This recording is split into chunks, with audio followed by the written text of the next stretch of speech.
Good morning, afternoon, or evening. How y'all doing today? Welcome back to Mr. Morrow's Algebra 1 and 2 class.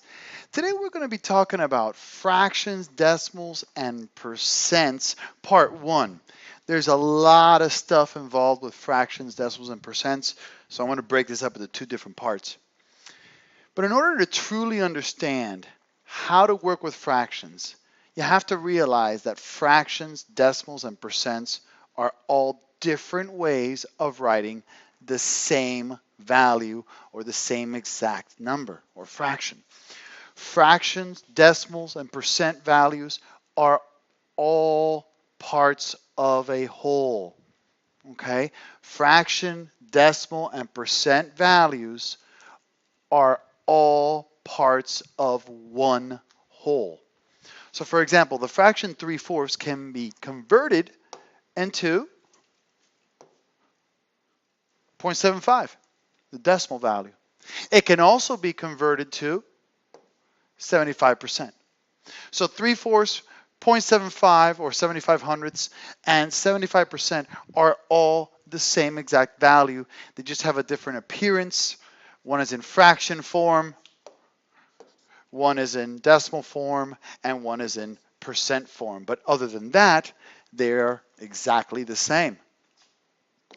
So today, we will learn how to simplify and find equivalent fractions, and we're also going to learn how to read and round decimals. So let's get started. In order to work with fractions, decimals, and percents, we have to go over some basics though. First of all, what is a fraction? A lot of people don't really understand what a fraction is. But fractions, very simply put, are simply part of one whole. And they are written as follows. Numerator in the top, denominator in the bottom. Okay? Numerator in the top, denominator in the bottom. The fraction 2/5 is read as 2/5 and represents 2 out of 5 pieces, which makes one whole. That's why it's called 2/5. Okay? It's 2/5 because it's 2 out of 5 pieces. So in this particular case here, I have 1, 2 pieces out of the 5 pieces that make up this pizza pie, and that is known as 2 out of 5 or 2/5. Okay? Pretty cool. That is what a fraction is. Again, it's part of one whole. Okay, so let's continue now. Let's take a look at what factors are. Factors, simply put, are numbers that go into other numbers evenly without a remainder. Factors are always less than or equal to the original number. For example, the factors of 20 will be, if I have 20 here and I want to find the factors, you start from the beginning. 1 times 20. 2 times 10. 4 times 5. And that's it. 6 does not go into 20. 7 does not go into 20. 8 does not go into 20. So simply, literally, factors are numbers that go into another number evenly. So I wanted to make this a little bit nicer now. Let's go ahead and we can write them all now as 1, 2, 4, 5, 10, and 20. And those are the factors of 20. Okay, prime number. What's a prime number? Well, a prime number is a number whose factors are 1 and itself. So prime numbers would include the only even number 2, 3, 5, 7, 11, 13, 17, etc., 23. I can keep going forever and ever, okay? There's a lot of prime numbers. But prime numbers are numbers whose factors are only 1 in itself. There are no other factors of that number besides 1 and itself. Now that we mentioned the number 1, I do want to note that 1 is neither prime or composite, which is a number who has more than 2 factors. So a composite number is a number that has more than 2 factors. A prime number is a number whose factors are only 1 and itself. And the actual number 1 is neither prime nor composite. It is not prime because it only has 1 factor, itself. And a prime number has exactly 2 factors. It's not a composite number because composite numbers have more than 2 factors, and the number 1 only has 1 factor, which is itself. So 1 is neither prime or composite. To go ahead and really focus on composite a little bit more, composite number again is a number that has more than 2 factors. So composite numbers would be numbers such as 4, 12, 80, 16, 9. All of these numbers have more than 2 factors, okay? And that's what defines a composite number. Now, there's a skill called prime factorization that is very important. And prime factorization is the process of breaking down a number into its primes. For example, the prime factorization of 24 is, let's take a look at it. If we have the number 24 and I want to find the prime factorization of this number, that means that I'm going to break this number down into its prime factors. So we can start with any combination that you want to start with. I'm going to start with 6 and 4 because 6 times 4 is 24. Neither of these are prime, so I must continue to break it down. 6 breaks down into 2 times 3. Both are prime. Get into the habit of circling the primes. And 4 breaks down into 2 times 2. Get into the habit of circling the primes. That way you know who to work with. So now that we've broken 24 down into its prime factors, we can write the prime factorization, which is 2 times 2 times 2 times 3, or 2 to the 3rd power times 3. I use 2 to the 3rd power to note that there is a multiplication of 2 times itself 3 times. Okay? We will have a whole lesson on exponents, but briefly, exponents describe repeated multiplication. So 2 times 2 times 2, you multiplied 2 times itself 3 times. That's why I wrote 2 to the 3rd power. Okay, so the prime factorization again of 24 would be 2 to the 3rd power times 3. And that's it. Please do not multiply those. If you multiply those together, 2 cubed is 8 times 3 is 24. You go back to the original number. But the prime factorization is simply 2 cubed times 3. And that is a prime factorization of 24. This skill will be useful a little bit later on. A multiple. What's a multiple? Well, multiples are products of 2 whole numbers. Multiples are always greater than or equal to the original number. For example, the first 5 multiples of 4 are, well, it's the products of whole numbers. So the multiples of 4 are going to start with 4 times 1, which is 4. Then 4 times 2, which is 8. 4 times 3, which is 12.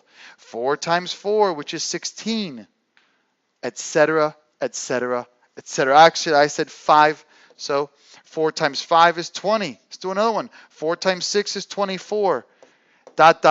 You keep going on forever, okay?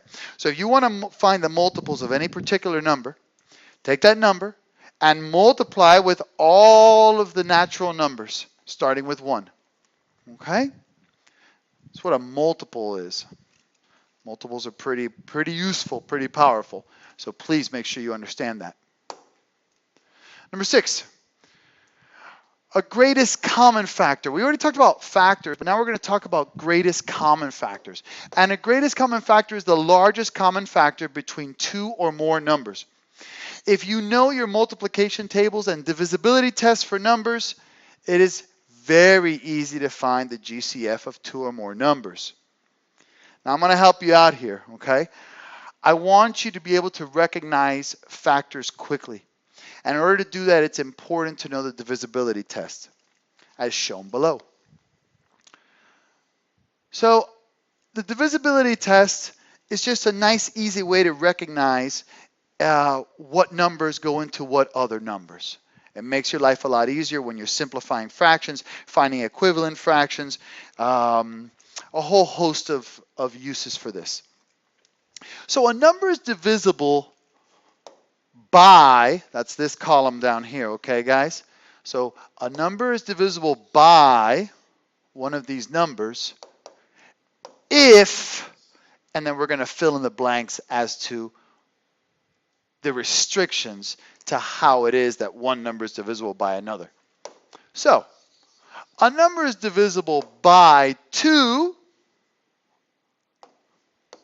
if the number is even. If the number ends in 0, 2, 4, 6, or 8, it is divisible by 2. So 12 is divisible by 2, so is 384, because it ends in an even number. Okay? If it ends in a 0, 2, 4, 6, or 8, it is divisible by 2. A number is divisible by 3 if the sum of the digits is divisible by 3. So for example, the number 27, we know it's divisible by 3, but why? Well, 2 plus 7 equals 9, which is divisible by 3, so 27 would be divisible by 3. What about if we have 1,507? Well, 1 plus 5 is 6, plus 7 is 13. So the sum of the digits is 13. And that is not divisible by 3, so 1,507 would not be divisible by 3. What about 3,120, let's say 3? Well, we've got 3 plus 1 is 4, plus 2 is 6, plus 3 is 9. So that means that since the sum of the digits is divisible by 3, then the whole entire number is divisible by 3, and that would work. 4. A number is divisible by 4 if the last two digits of the number are divisible by 4. So what ends up happening here is, if you look at a large number, this works really well for large numbers in particular. Let's say I have 3,048, okay? And I want to know if it's divisible by 4. Well, I look at the last two digits. Since the last two digits here are 48, and 48 is divisible by 4, then 3,048 is divisible by 4. 5. 5 is an easy one. A number is divisible by 5 if the number ends in a 5 or a 0. So literally, any number, no matter the size, if it ends in a 5 or a 0, it is divisible by 5. So 2,675, it ends in a 5, it's divisible by 5. 26,130, well, it ends in a 0, so it's also divisible by 5. A number is divisible by 6 if the number is divisible by both 2 and 3. Let's look at an example here. Let's look at the number 314. Okay. 314 is divisible by 2 because it is an even number. It ends in a 0, 2, 4, 6, or 8. So it is divisible by 2. That works. And then if I look at the rule for 3, 3 plus 1 is 4, plus 4 is 8. Now this will not work. Okay, that is not going to work because it has to be divisible by both 2 and 3. So how about this? How about 180? Well, 180, 2 is divisible, right? Because it's an even number. It's 180. And if you add the sum of the digits, you've got 1 plus 8, which is 9. 9 is divisible by 3, so 180 is divisible by 6. So again, a number is divisible by 6 if and only if the number is divisible by both 2 and 3. A number is divisible by 9 if, very similar to the 3 rule, if the sum of the digits is divisible by 9. So why don't we take the number 270. 2 plus 7 is 9. That's divisible by 9, so 270 is divisible by 9. And 10, a number is divisible by 10 if the number ends in 0. So any number that ends in 0 is also divisible by 10. Okay. Now, equivalent fractions. Equivalent fractions are fractions that have the same value with a different appearance. It's that simple. In order to find equivalent fractions, simply multiply or divide the same value to both the numerator and denominator of a particular fraction. When you divide by the same value, you are reducing the fraction to lowest terms, just so you understand that. So for example, I want to find 3 equivalent fractions for 3/5. So I am literally and simply going to multiply the same number to both the numerator and denominator. So I'm going to make my life easy. I'm going to find my first equivalent fraction, I'm going to multiply 3/5 by 2 over 2, which gives me 6/10. So 6/10 is an equivalent fraction for 3/5. But guess what? Since 6/10 is already equal to 3/5, I can multiply that by another 2 over 2, giving me 12/20.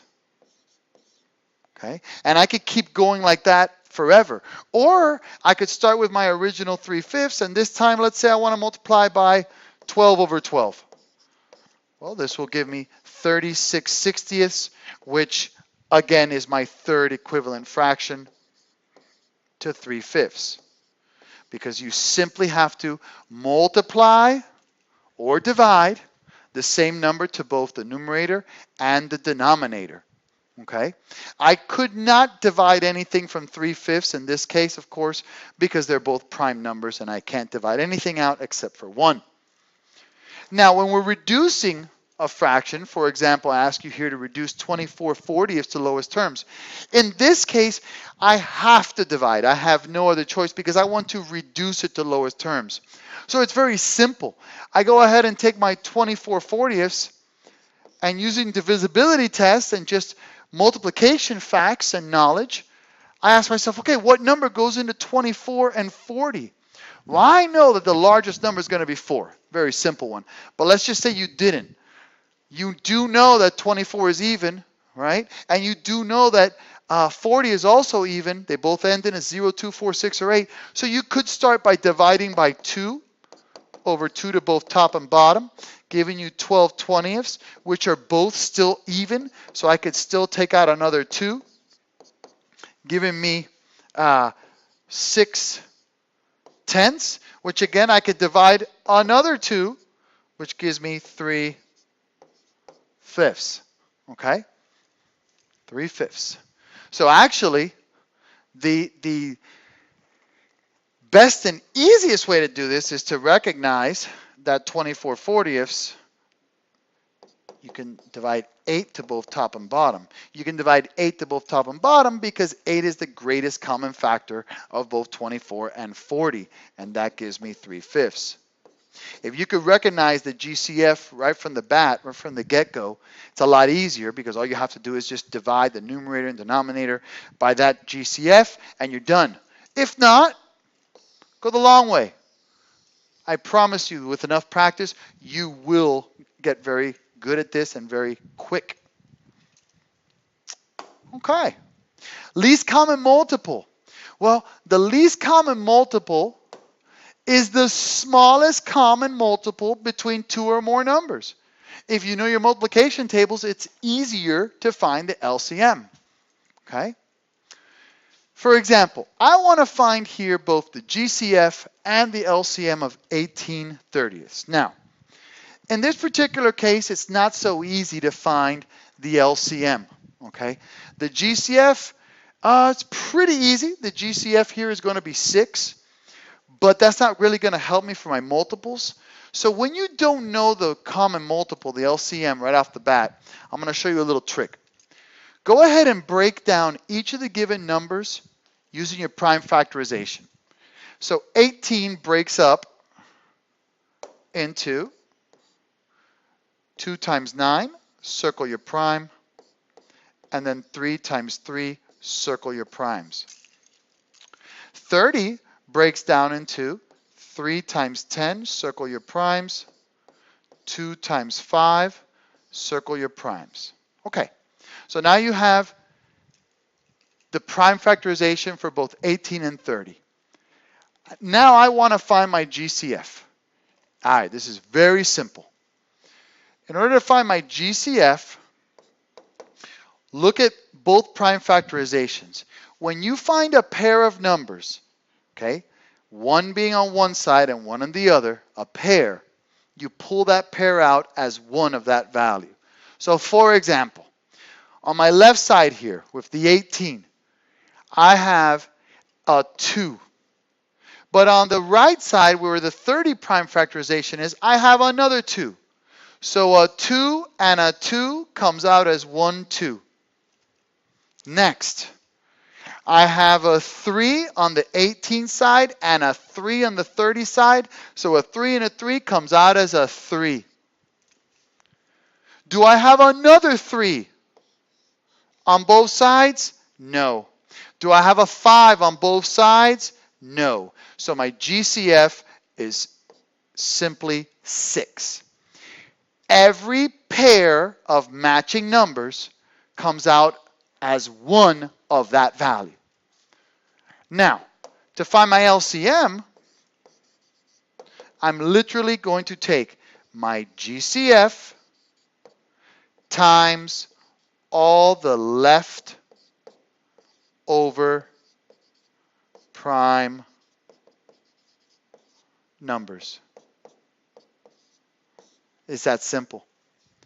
So my LCM in this particular case would equal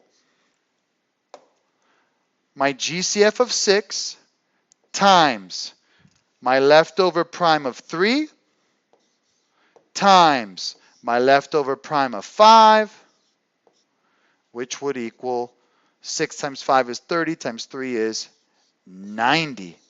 And that, my friends, is the LCM. Okay? If you have to, go ahead and pause, rewind, and watch that again. But this is a very important skill. Okay, least common denominator. Well, least common denominator is the least common multiple of the denominators of a set of fractions. It's the least common multiple of the denominators of a set of fractions. In order to convert fractions into a fraction with the same LCD, one, you want to go ahead and find the LCD. Number 2, you want to convert the given fractions into equivalent fractions with the chosen LCD. And we already went over equivalent fractions. In order to find equivalent fractions, all we have to do is multiply both the numerator and denominator by the same exact number. So for example here, find the LCD of the given fractions, then convert each fraction using the LCD. Well, I'm going to go ahead and look at 12 and 15 here. This is where knowing your multiplication tables really comes in handy. The LCD here, for sure, is 60. Okay? Now, I know that because I've been doing this a long time and I know my multiplication tables very well. Let's just say you didn't. Well, worst case, go ahead and split them up. You got 12 and 15. 12 is 2 and 6. 3 and 2, remember to circle the primes. You got 3 and 5, that's a prime, that's a prime. So my GCF would be, you got a 3 and a 3, So that comes out as a 3, and that's it. You may say, hey, wait a second. Don't you have 2 2s? Yes, I do. But I have 2 2s on the same side. Okay? 2 2s on the same side do not come out as a GCF. But I did have a 3 on both sides, so that came out as a GCF. Now my LCM is the product of my GCF times my leftover primes. So I have 3 times a 2 times another leftover 2 times a leftover 5. And that is 3 times 2, which is 6, times 2, which is 12, times 5, which is 60. So this prime factorization, I know it's a little tedious, but it's very powerful. So I know now that my LCD, this is my first step, find it, is 60. Now I have to convert each fraction to have the denominator that is equal to the LCD of 60. So I've got 5 12ths. Well, I've got to convert 12 into 60. How do I do that? Oh yeah, I can multiply 12 times 5 to give me 60. But if I multiply something to the denominator, I must multiply it to the numerator because I am creating equivalent fractions. Okay? I'm changing the appearance, but I'm not changing the value.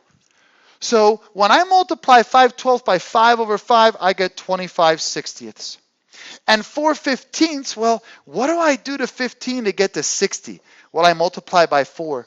And if I multiply 4 to the denominator, I must multiply 4 to the numerator. So 4 15ths becomes 16 60ths when I have an LCD of 60.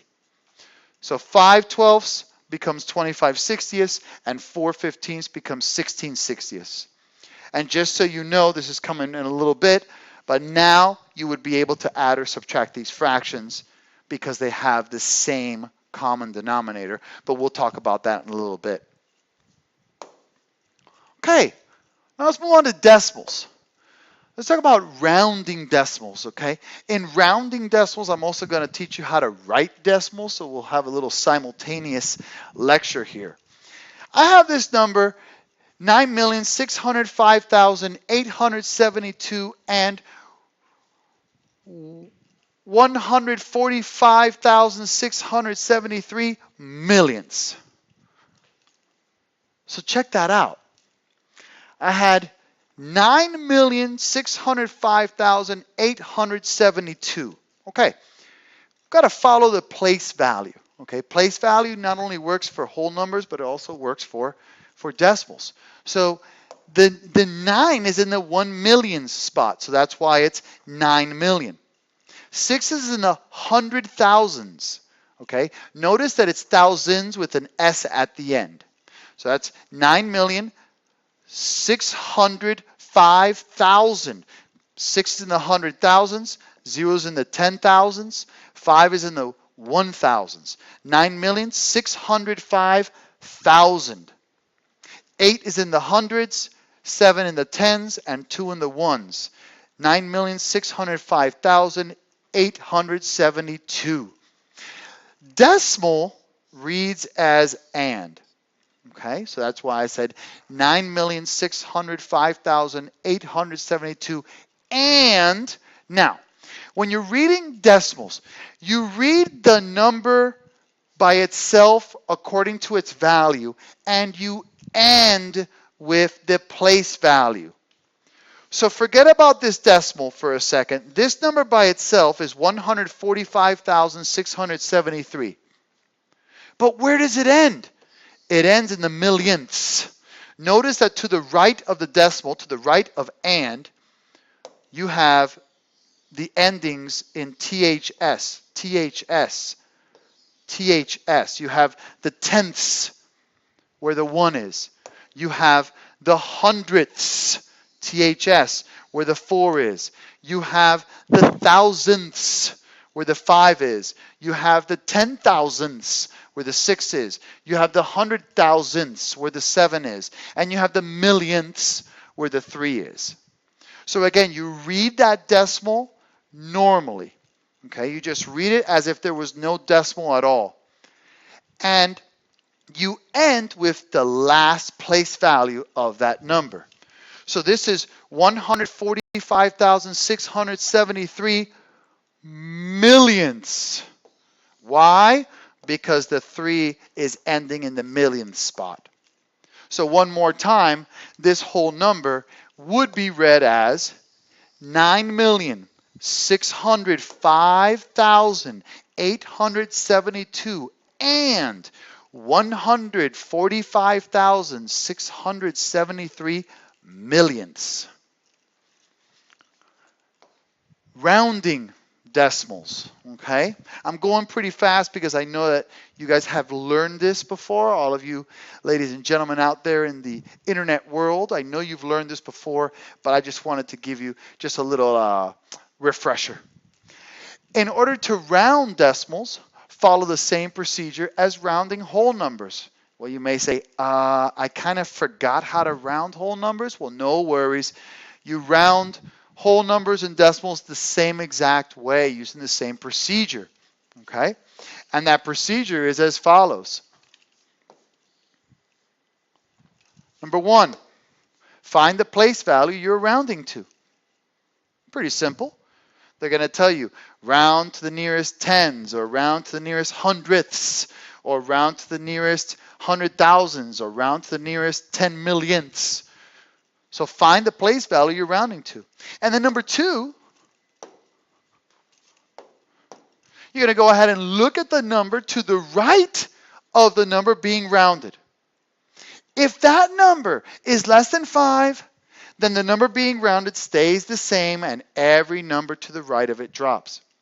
If that number is greater than or equal to 5, then the number being rounded goes up by 1 value and everything to its right drops. So for example, let's do a few. Round each number to the given place value. Okay, I want to round 0.14 to the nearest tenths. Well, I'm first going to find the tenths. Okay, sorry about that. First going to find the tenths. And the tenths here is the 1. I'm going to look at the number to the right of the tenths, which is the 4. That number is less than 5, so this tenths stays the same, and the number to the right of the number being rounded drops. So this will equal 0.1. The 1 stayed the same, and the 4 dropped. How about number 2? Let's round 1.397 to the nearest hundredths. Well, let's locate the hundredths. Tenths, hundredths. The hundredths is right here, the 9. I'm going to look at the number to the right of the value I'm rounding. It's larger than 5, so 9 is going to go up. But I did this on purpose. If 9 goes up, it becomes 10. Well, where does that 1 go? Well, that 1 carries over to the 3. 1 plus 3 now is 4. So I have 1.40 as a rounded number to the nearest hundredths now. How about number 3?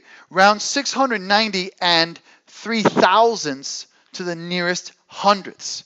Well, we look at the hundredths again. Tenths, hundredths is my 0.